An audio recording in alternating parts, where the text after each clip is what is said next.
পকোড়াগুলোতে কি সুন্দর একটা ব্রাউন কালার এসেছে। পকোড়াগুলো খুব সুন্দর করে ভাজা হয়ে গেছে। এবার আমি হ্যালো বন্ধুরা, কুমড়ি পাহি চ্যানেলে আপনাদের সবাইকে স্বাগত জানাই।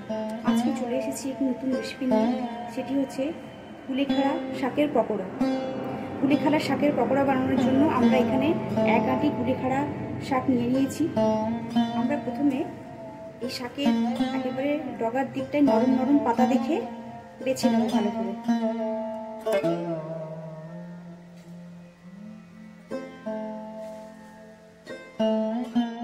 এই কুলেখাড়া শাকে কিন্তু প্রচুর পরিমাণে কাঁটা থাকে, তাই কাঁটাগুলোকে কিন্তু খুব ভালো করে বেছে নেবেন, তা না হলে কিন্তু ওটা লাগতে পারে গলায়। তাই কিন্তু আপনারা বেছে বেছে সামনের নরম পাতাগুলোকে নেবেন পকোড়া বানানোর জন্য। আমি এক এক করে সামনের দিকে সবকটা পাতা এভাবে বেছে নেব।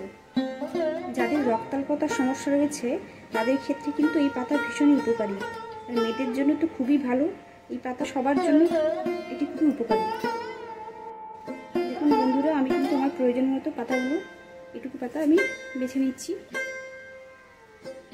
দেখুন পাতাগুলো কিন্তু আমি সুন্দরভাবে বেছে নিয়েছি, একটাও কিন্তু পাতায় কাটা নেই আমার। এবার পাতাগুলোকে আমি ধুয়ে নেব।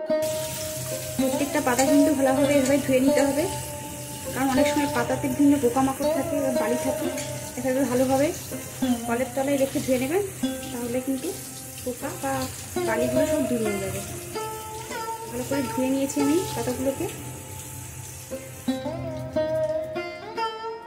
কুলেখাড়া শাকটাকে ভালোভাবে ধুয়ে জল ঝরতে রেখে দিয়েছি। ততক্ষণে আমরা একটি ব্যাটার তৈরি করে নেব। ব্যাটারের জন্য আমি প্রথমে নিয়ে নেব বেসন। আমি এখানে 400 গ্রাম মতো বেসন নিচ্ছি। মধ্যে দিয়ে দেবো আমরা 1/4 টিস্পুন হলুদ গুঁড়ো, 1/2 টিস্পুন লবণ, 1/2 টিস্পুন জিরে গুঁড়ো আর 1/4 টিস্পুন ধনিয়া গুঁড়ো। শেষে দিয়ে দিচ্ছি 1/4 টিস্পুন কাঁচা জোয়ান। এবার সবকটা উপকরণকে ভালোভাবে মিশিয়ে নিতে হবে।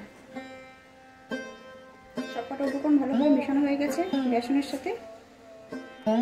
এরপর আমি এই মাঝারি সাইজের বাটিতে 1/2 বাটি জল নিয়েছি। এই জলটাকে আস্তে আস্তে করে বেসনে দিয়ে আমি মেখে নেব।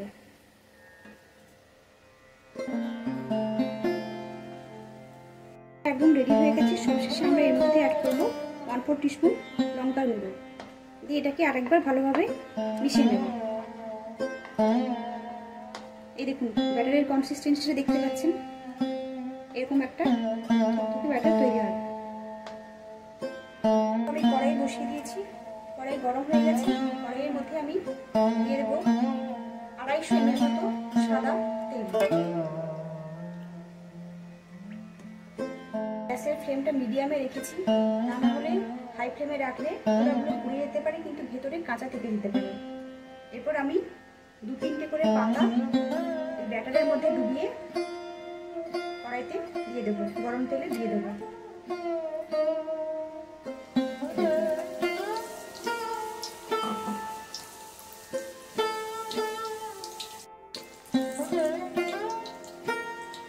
এইভাবে পাশে পাশে আমি 2টো পকোড়া দেবো, কারণ একসাথে সব কটা নামিয়ে যাবে না।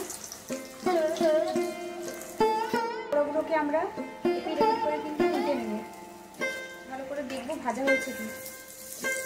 যতক্ষণ না পর্যন্ত একটা ব্রাউনিশ কালার পকোড়ার গায়ে চলে আসছে, ততক্ষণ পর্যন্ত আমরা এটাকে উল্টে পাল্টে ভালো করে ভেজে নেব। পকোড়াগুলো কি সুন্দর একটা ব্রাউন কালার এসেছে। পকোড়াগুলো খুব সুন্দর করে ভাজা হয়ে গেছে। এবার আমি তুলে নেব। এইভাবে সবকটা পকোড়া আমি ভেজে নেব। কড়াইয়ের মধ্যে এক এক করে দুটো পকোড়া দিয়ে দেবো।